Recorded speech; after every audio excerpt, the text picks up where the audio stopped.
লগত আছে মোৰ ফ্ৰেণ্ড সুমি আৰু তাই মোতকৈ ডাঙৰ হ'ব কিন্তু মই সুমি বুলিয়ে মাতোঁ ন আৰু কালি আমি আলোচনা কৰিছিলোঁ মন্দিৰ যাম দৌল গোবিন্দ মন্দিৰ যাম চ' ফাইনেলি আজি আহি গ'লোঁ দুইজনীয়ে চ' এতিয়া ধুনীয়াকৈ চাকি ধূপ জ্বলাই সেৱা লৈ এতিয়া আমি প্ৰসাদ খাব লৈছোঁ ন দৌল গোবিন্দ মন্দিৰৰ ভোগ আৰু পায়সটো মানে বহুত ধুনীয়া আৰু আপোনালোকে যিসকলে খাইছে গম পাইছে আৰু বহুত ধুনীয়াকৈ বনায় অমৃত খোৱা যেন পায় আৰু যিসকলে অহা নাই আহিব দৌল গোবিন্দ মন্দিৰ দৰ্শন কৰিব মোক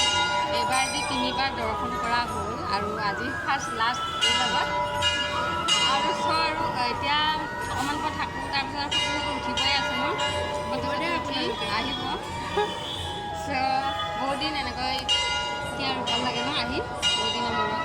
আৰু মন্দিৰ বুলি ক'লে সঁচাকৈ বহুত বেছি ভাল লাগে ন তুমি কিবা ক'বা নেকি ইমান তাই লাজ কৰি আছে ইমান লাজ ন কিবা মনৰ আশা কামনা কৰিছা ন তুমি কি কৰিলা হয় নেকি ভগৱানে ভালে গ'লে ৰাখিলে হ'ল আৰু ন ধুনীয়াকৈ সকলোকে ৰাখক অকল আমাৰ চিন্তা কৰিলে নহ'ব সকলোৰ কাৰণে চিন্তা কৰিব লাগিব আৰু ভিডিঅ'টো মানে আছিলোঁ বাই বাই এতিয়া আমি